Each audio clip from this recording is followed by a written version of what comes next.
Fuck ICE. F the government. F Kristi Noem. F Donald Trump. And f all those people on the Epstein list. Welcome. I am a domestic terrorist, anarchist Antifa here. Get the f out of my face with your film. You feel me? Go the f over there. You too, motherfucker. Fuck you, fat ass. Come over my side. Let's see what happens. No one's ever killed their way to peace. I don't think we're going to start that with that energy here, so. Is this America? The land of the free. Evict ICE, abolish ICE, ICE. You're being lied to. This is a peaceful city and has been for a while. Protest is a First Amendment right. In the words of Eminem, I am whatever you say I am, Kay. But I think we all know what's going on. Like, they need a civil war, especially now the Epstein files are going to be released. And so that's what they're doing. This is not what America is about. This is not what the military is about. Military people who come down here and get involved should be ashamed of themselves. It's been amazing to listen to people call this place a war zone. There are times that it does feel like that, and it does look like that. But it's only when they come out and make it one. Kristi Noem is in here looking for a rebellion that doesn't exist. No, I love Kristi Noem. I love what she does. I think she's gorgeous. Because she did shoot a dog, right? Yeah. I don't know about that part. As far as I remember, the quote was because the dog was misbehaving and she couldn't bother to figure out how to train it, so. Nothing like a good pepper spray. I'm here because I stand against death camps. We're putting people in death camps, feeding them raw meat and bunk stacked 5 high. They don't let them see the light of day more than 1 hour a month. And all this just to enrich the terrorist CEO of the Geo Group. Oh no, guys, here we go.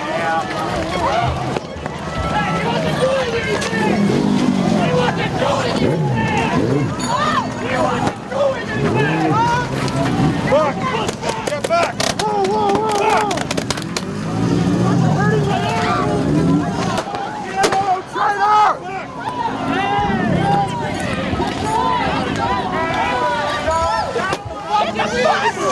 What are they doing? Doing anything? Shit! You think your mom proud of you? You think your family proud of what you're fucking doing?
There you go, you got your reason to shoot somebody, right? Feel better now?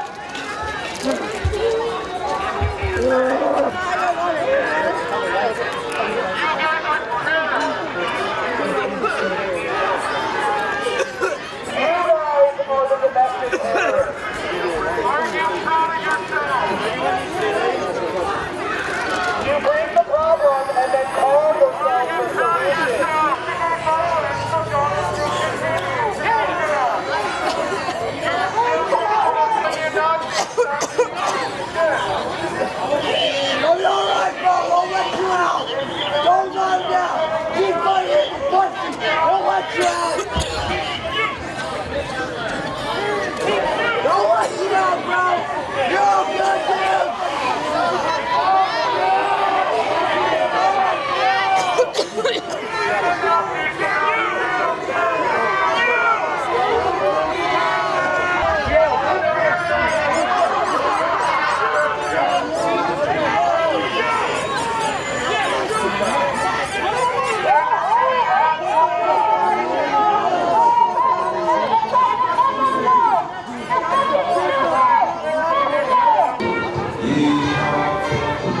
If city leaders allowed the situation to continue while knowing that people were being harmed, then they have failed their duty. They have failed their duty. That kind of failure should be investigated. Anyone who ignores their responsibility should face legal consequences. There has to be consequences. Yeah, and what's happening in Chicago is truly heartbreaking. Yeah, people are destroying their own city, their own neighborhoods, ladies and gentlemen, the very place that they live. How can anyone defend this? It's painful to watch a once beautiful city falling apart like this. It's crazy. Pepper spray deployed tonight outside the ICE facility multiple times. Confrontations between protesters and counter-protesters, prompting police to make multiple arrests. Good evening. Thank you so much for joining us for K2 News at 11, everyone. I'm Barry Mangold. Tonight, our crews have witnessed officers take multiple people into custody outside the ICE facility, all of it following a peaceful afternoon where tens of thousands of people demonstrated in Portland. For the latest, let's get straight to K2's Jennifer Singh, who joins us live from the ICE facility. And Jennifer, you reported that federal agents first threw pepper balls and tear gas into the crowd around 4:30 this afternoon. Tell us what you're seeing now. Yeah, Barry, there are still several dozen protesters out here this evening, many of whom have been out here the entire evening, despite the rain and efforts by ICE agents to get the crowds to disperse. We're actually seeing those ICE agents come out right now. Just about 30 minutes ago, we saw them come out before, and that's when they deployed pepper balls once again. We will see if that happens again. Now, since, like you said, we first saw tear gas thrown into the crowd right when we got here at 4:30. Since then, we've seen tear gas canisters, flashbangs, and pepper balls deployed numerous times. Now, we've also seen multiple confrontations between protesters and counter-protesters, several of which led to arrests. So far tonight, Portland police say they arrested 3 people on charges, including assault, harassment, and bias crime. One person who lives nearby says he thinks social media is fueling some of the aggression. Most of the conflicts I have seen break out here have been centered around influencers. And normally when I notice a fight breaking out, you can also see, if you're watching a stream, those stream numbers increase with the fight. It's the internet spilling out onto the streets at the excitement, in response to the rhetoric of the president. That's what's happening. That's the conflict. Now, that resident also holding a sign tonight reading, quote, "Stop tear gassing my apartment in my neighborhood," saying he lives about 3 blocks away, but the tear gas being deployed on a regular basis is affecting his health. 2 other protesters told us about the moment they got hit with gas.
Kill yourself, losers!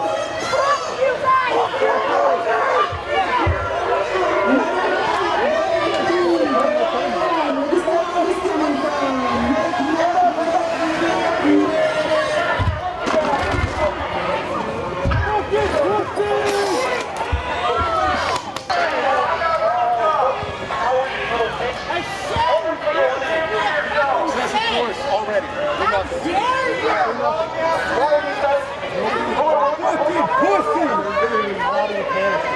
One of them got it up in the fucking street.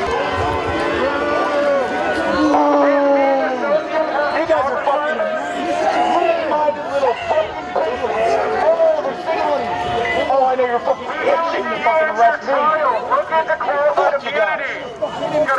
Watch out! Watch out! They got big ass mace canisters right there. Look at that! Big ass mace canisters!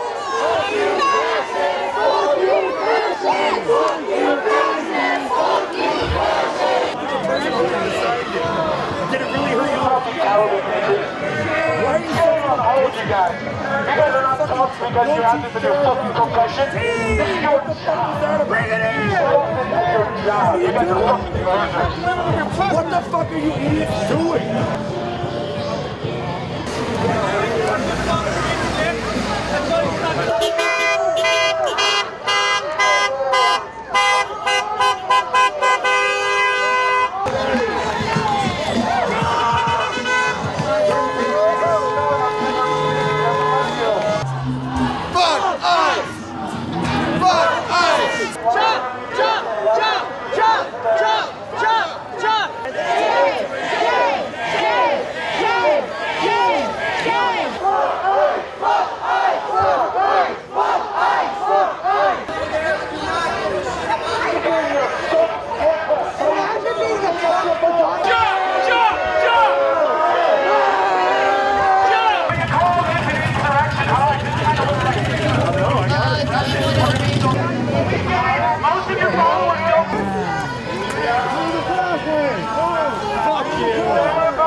Kill yourself.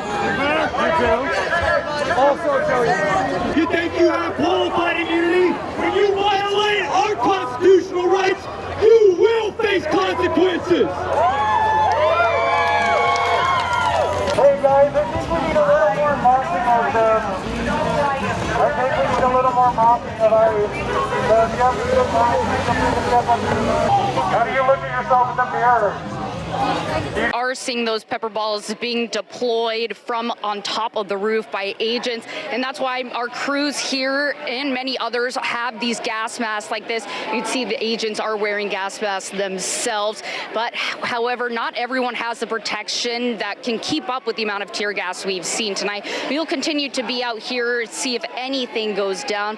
Right now, we have not seen anything that we need to note right now, besides the fact that they're all out here this evening. I'll send it back to you, Barry. For now, live in South Portland, Jennifer Singh, K2 News. All right, good update there, Jennifer. Thank you for that. Now we want to turn our attention to earlier today, where tens of thousands of people flooded Portland's waterfront for the second No Kings rally, protesting the president and ICE. As K2's Joe English reports, the event was loud but peaceful, and the biggest issue may have been when the rally became a march, blocking several Southwest streets for hours. I'm not even going to try to estimate how many thousands of people, tens of thousands of people filled the waterfront Saturday afternoon, and they just kept coming all day long. You can see the trouble I'm having trying to navigate my way through this crowd. It was a sea of faces, opinions, and creative costumes. There were speakers. We will continue to resist with impeccable nonviolent discipline until their false narratives lose their sting. And singers on stage. Well, there's a heartache inside of me. And in the crowd, a brass band going bananas. An artist captured his impression of the day on canvas, and for some, it was a family affair, not Antifa, just regular aunties. Here from Olympia to support their niece. In Olympia, the biggest rally we've had is 10,000 people. So this dwarfs, this is amazing. It's exciting. We wanted to come down and pitch in with our bodies here because it's important. There's babies and dogs and cats and strollers. This is democracy. This is people in the streets exercising our First Amendment rights. People have the right to protest, but that right comes with responsibility. Yeah, and it doesn't mean that you have the right to block roads, destroy properties, or even hate others. No, because ladies and gentlemen, when those things start happening, it's no longer a protest. It becomes a riot. And riots aren't about free speech or justice. They're about chaos and destruction. Yeah. Because real change happens through peace, never through violence. Never. It's never through violence. Never. And you wonder, who is even paying for all this? Who's paying for this kind of behavior? Because it's hard to see people doing this kind of stuff for free. It's not believable. It's not believable, ladies and gentlemen. Because this looks too organized to be just random. It looks too organized. Someone has to be funding and directing it from behind the scenes. Definitely, there has to be some guys whose hands are in the gloves. Some folks behind the scenes. And what's even more frustrating is that you rarely see this being reported on mainstream media. Wonder why? It's crazy. They won't even show the footage or talk about what actually happening on the scene. As long as if it doesn't fit their narrative, they won't push the stories. They just don't. They kind of like to keep people in the dark. It's terrible. It's terrible. Yeah, very terrible. And another shocking thing is that those people, when they are arrested, those protesters, it seems like they are quickly released from prison. It's crazy. When they are arrested, a few hours later, they are back on the streets again. No real punishment. No real punishment. And some even, they may have even their records being cleared like nothing ever happened. Isn't that crazy? Because there are people who have been arrested over like 20 times and they are still walking free. Can you imagine? And it's not even a joke. It's not a joke. This kind of behavior is tearing the city apart. It's tearing the city apart. Ladies and gentlemen, let us be honest. Peaceful protesters don't block ambulance. They don't trap innocent people in traffic. They don't. They don't. That's not being peaceful. That's being dangerous and selfish. Very selfish. Because remember, like I said, true protest is about change. It's not about chaos. It's not about chaos. Yeah. And what we are seeing is more than politics here. It's actually a spiritual warfare. Yeah. When people act with hatred, with rage, it shows that something darker is at work. Something darker is at work. Yeah. Evil twists minds, blind people's heart so that they don't see truth anymore, so that they can even justify destruction. So crazy. But hey, at least there's hope though. Through truth and prayer, we can bring change. We can bring freedom from within. And it is my greatest desire that God's light will shine over America so that people will turn away from their sins and seek the face of God and find true salvation and purpose and a life full of fulfillment that is found in Jesus Christ.